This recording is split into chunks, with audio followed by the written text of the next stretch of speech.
Channel. Pada sore hari ini untuk melengkapi sejarah Desa Tegal Made, saya akan bertemu salah seorang mantan lurah yang sangat berprestasi di Tegal Made ini, yaitu Bapak Suratin BCHK. Ini rumah beliau, rumahnya Bapak Suratin di sini, di ujung ini. Saya akan bertemu dengan Bapak Suratin dan akan berbincang ngobrol lebih banyak ketika beliau ini menjabat sebagai kepala desa di Tegal Made yang mengalami prestasi yang luar biasa. Kula nuwun Mas Suratin. Moga Pak Joko. Wah, sehat. Yeah. Bagaimana Pak Suratin kabarnya? Sehat-sehat? Sehat Pak. Yeah, alhamdulillah. Begini Pak Suratin, terima kasih pada sore yang indah ini saya dari Joko Bayu Channel bisa bertemu dengan panjenengan terkait dengan pembuatan video dokumentasi untuk Kelurahan Tegal Made, Pak Suratin. Nah, sesuai dengan informasi dari Pak Wawan, Pak Lurah yang sekarang, beliau meminta untuk saya bisa mewawancarai Pak Suratin sebagai mantan lurah ya, yang berprestasi begitu. Dan itu sudah diizinkan oleh Pak Lurah Wawan, dan pada sore hari ini saya bersama Pak Jemi bisa bertemu panjenengan dalam keadaan sehat. Kiranya apa yang disampaikan Pak Suratin nanti bisa diketahui oleh generasi muda terutama Tegal Made, sehingga proses kepemimpinan dari mulai Mbah Demang Mbah Sindu Menggolo sampai kepada Pak Wawan nanti bisa diketahui. Dan salah satu mantan lurah yang berprestasi di dalam masa kepemerintahan pada saat itu, nah saya akan tanyakan lebih jauh dengan Bapak Suratin. Ya, Pak Suratin. Bukti ada Pak. Ya. Tahun berapa panjenengan menjabat lurah di Tegal Made? Tahun 88 sampai 2006. Tahun 88 sampai 2006 ya. Tapi sebelumnya itu Mejit selama 3 tahun. Mejit itu apa Pak Suratin? Pejabat sementara. Oh, PJ. tahun 8 berapa tadi? Tahun 88 sampai 2006. Itu yang periode pertama ya Pak Suratin ya? Itu 2 periode. Satu Oh. periode hanya 8 tahun. Berarti satu periode hanya, satu periode 8 tahun ya? 8 tahun waktu saya dulu 8 tahun. Berarti kalau 2 periode berarti 16 tahun. 16 tahun. Oh ya, ternyata pemirsa sekalian bahwa Pak Suratin ini menjabat 2 periode, 1 periode 8 tahun, berarti 2 periode 16 tahun ya Pak Suratin. Mejit 3 tahun. Oh ya, yang pejabat sementara itu Iya. Itu setelah Bapak Lurah Darso Panitro ya Pak Suratin. Iya. Ya, setelah Pak Lurah Darso Panitro, urutannya itu tentu sudah saya dijelaskan oleh narasumber saya Mas Kentut sebagai sumber berita yang bisa dipercaya lah.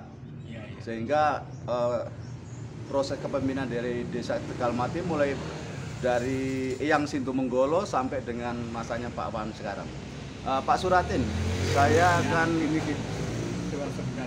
ya. Kalau yang pemerintahan formal bukan yang Sindu, Mbak Demang atau Suwarno. Oh iya. Jadi pemerintah desa Tegal Made kepala desa yang pertama Mbak Demang atau Suwarno itu. Kalau Mbak Sindu Menggolo orang yang datang ke sini sebagai dia danyang gitu, pedanyangan. Oh iya. Oh begitu. Ya. Ini aku bisa semacam klarifikasi ya Pak Suratin ya. Ya itu memang kita sudah ketahui juga tentang kepemimpinan daripada pemimpin lurah-lurah dari masa ke masa ya. Nah ini saya akan bertanya lebih jauh Pak Suratin. Informasi ya ini dari masyarakat dan dari berbagai macam lapisan masyarakat itu bahwa ketika pemerintahan Pak Suratin selama 1 periode itu apa yang dibuat dan secara fisik ya, mungkin bangunan apa Pak Suratin mungkin masih ingat? Yang paling nyolok masjid besar. Oh masjid yang ini. Masjid Baitur Rahman Tegal Mati itu karya panjenengan ya Mas? Iya, iya. Dengan tentunya dengan masyarakat juga Pak Iya, Suratin. iya. Nah kemudian selain masjid apa lagi Pak Suratin? Ya balai desa dan melengkapi kantor. Balai Kantor- desa. Oh ya. Kantor dulu belum lengkap, balai desanya Ya. belum jadi sempurna. Yang membangun balai desa menurut informasi narasumber Pak Kent itu adalah Pak Darso Panitro ya. Ya, tapi tapi- bangunannya. Melengkapi sini. Kemudian dilengkapi pagar dan seterusnya itu Dan kantor sebelah samping barat itu belum ada dulu. Oh. Jadi itu yang saya tinggal melengkapi gitu. Iya, iya. Jadi yang membangun secara fisik ya, selain masjid Ya. apa namanya Pak? Baitur Rahman. Baitur Rahman Tegal Mati, kemudian pagar balai desa ya masa pemerintahan Pak Suratin, itu termasuk dari SD itu Pak Suratin ya? Ya SD termasuk itu desa yang. Sampai di TK, batas TK itu? Iya, batasnya TK. Betul. Oh iya. Terus selain itu secara fisik ya, sementara kita berbicara secara fisik dulu, prestasi yang Pak Suratin pernah buat di Tegal Mati Pak. Selain pagar dan seterusnya. Gedung P3 Dharma Tirta. Oh, gedung P3 Dharma Tirta. Ya. Ya. Dharma Tirta itu difungsikan untuk apa Pak Suratin dulu itu? Untuk urusan irigasi, pengairan. Oh, irigasi pengadaan. Dulu Mas Jemi juga Ya, pernah pengurus dulu. Ya, Pengurus masuk juga ya? pengurus, ya. Sampai sekarang masih difungsikan Pak Suratin. Masih eksis. Oh, begitu. Ketuanya Pak Suratmo. Ya. Terus ada tugu-tugu apa? Gapura masuk terutama dari utara, selatan, Selatan Utara. ya itu Pak Suratin, karya Ya. Pak Suratin waktu itu. Di waktu rumah lomba desa. Oh, waktu lomba berarti Jadi- pada periode pertama. Ya, betul periode pertama. Oh iya, periode pertama. Periode pertama mungkin masih ada yang Pak Suratin masih ingat apa secara fisik, bangunan secara fisik dulu Pak Suratin. Mungkin pertanian juga mungkin bisa dijelaskan. Nah, itu pertanian prestasi yang paling mencolok. Sini pernah mendapat 2 japangan tingkat nasional dari Pak Harto. 2 janya di kantor saya di belakang kursi saya 2 japangan. Tapi sekarang masih tunda ya. Mestinya harusnya itu Mas yang itu Iya, tiang aja bagus. Tiang terus tempat duduknya 2 aja itu Iya. kayu dari Kedai Serenan. Oh, begitu. Itu langsung Itu yang dari Pak Presiden Soeharto waktu itu Pak. Iya, Pak. Itu apa juara nasional lomba apa? Lomba desa atau apa? Pak? Pangan. Oh, lomba pangan. Iya, pangan.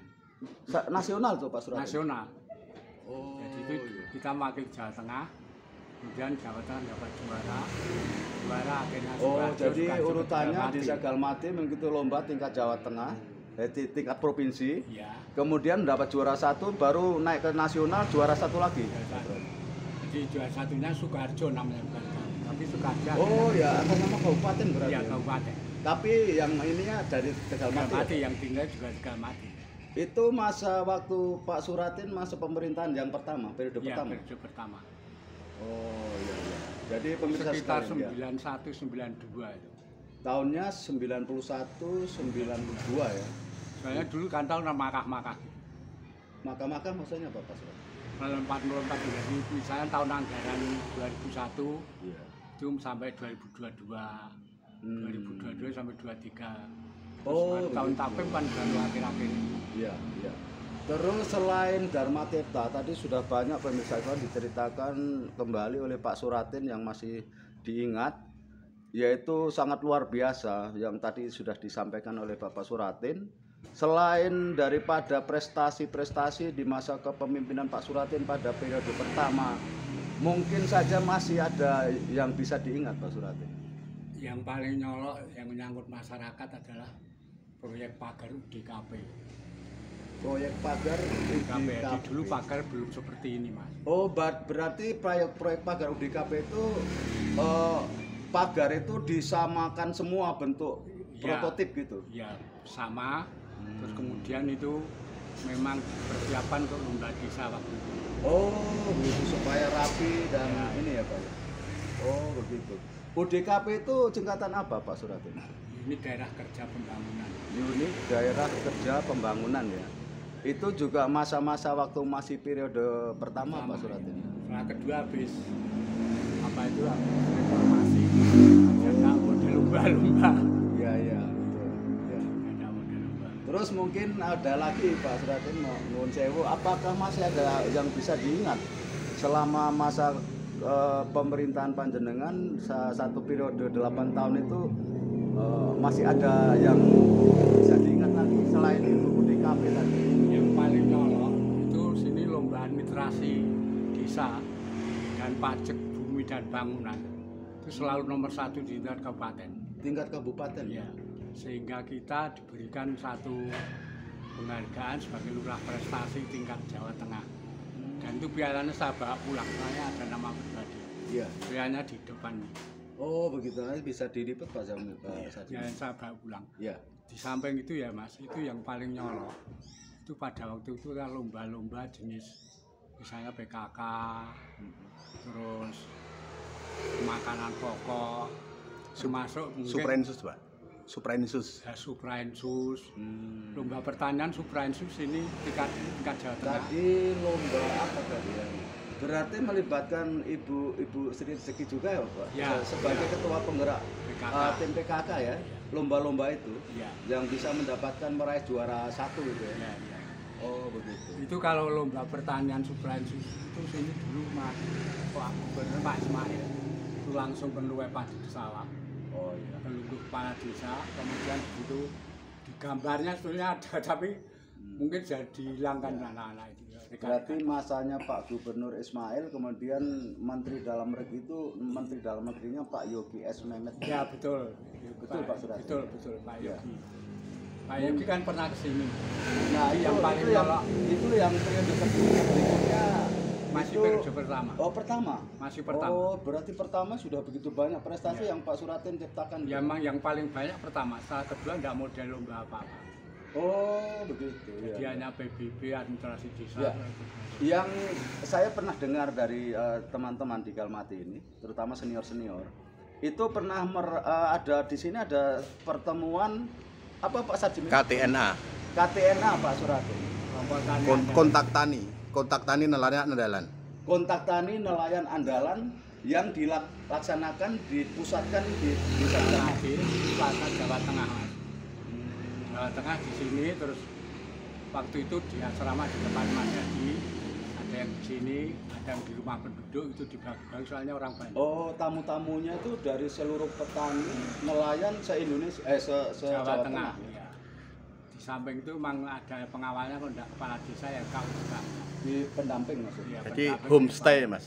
Homestay-nya di rumah Oh, penduduk. Itu berarti waktu itu suasana sangat Iya. ramai sekali. Iya. Buat itu. Iya, Itu iya. sampai di syuting terus. Hmm. Itu memang Itu luar untuk biasa. pertemuan ini, pertemuan se-Jawa Tengah apa tadi Mas? KTNA. KTNA itu ya. Kontak tani nelayan andalan. Berarti dihadiri sama Pak Gubernur waktu itu Pak Ismail pas. Itu gubernurnya Pak Munadi kan. Oh, sudah diganti Pak Munadi waktu itu. Malah sebelumnya, Mas, sebelum Pak Ismail. Oh, sebelum Pak Ismail ya? Iya. Oh, tapi Menteri Dalam Negerinya waktu itu masih Pak Yogi S. Mehmet. Kemungkinan. Iya. Masih Masih, Pak Yogi, Pak. masih. Iya. Kemudian Pak Suratin supaya juga diketahui oleh para generasi muda Galmati, terutama yang di perantauan, banyak ini banyak grup itu juga. Prestasi-prestasi itu tadi sudah cukup banyak. Malah saya juga tidak ingat lagi ya untuk mengurutkan lagi. Ya. Mungkin ada lagi Pak Suratin supaya bisa semuanya bisa terekspos Ya ke apalagi media. Pak pemerintah besar administrasinya. Administrasi saya sampai justru hampir seluruh Indonesia pernah mengunjungi sini untuk studi Studi banding. banding. Administrasi desa ya. Termasuk dari Timur baru merdeka, belum merdeka. Ikut sini berapa Timur pun ke sini. Berarti nasional. Nasional dengan nasional Studi jadi banding. pilihan seperti ini semua sampai saya dikirim pengkaderan pemerintahan tingkat desa tingkat nasional di Pontianak 1 bulan. Untuk memberikan briefing atau Ya semacam memberikan pelatihan. seperti contoh-contoh di samping itu kita Workshop juga gitu. di briefing. Hmm. Iya, iya.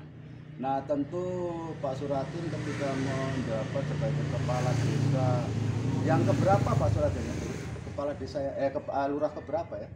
Mbak Kalau Kemang, diurut dari Mbah Kemang. Kemang, Pak Rejo Dasono, Ya. Pak Daso Panito, saya keempat. Oh yang keempat. Jadi Pak Suratin ini adalah kepala desa kelurah yang keempat di Galmati. Sehingga generasi muda adik-adik sekalian juga perlu tahu ini ya. Tentu tidak terlepas dari kekompakan daripada pamong. Nah, ketika itu tentu para pamong yang pembantunya Pak Suratin juga kompak ya Pak Suratin. Ya kompak. Maksudnya mendukung sekali. Kompak dan rukun-rukun Mas. Memang itu tergantung kepemimpinan. Pada kepemimpinan saya itu hampir semua pamong dekat sekali. Ikatan keluarga dekat sampai ada persatuan keluarga perangkat desa di PKPD. Oh ya, saya masuk. Itu persatuan keluarga perangkat desa. Keluarga perangkat desa itu untuk merekatkan memperkuat ya, ini pemerintahan. Termasuk dengan lembaga sosial yang lain saya itu dekat sekali. Jadi dulu ketuanya kan Pak Tato almarhum.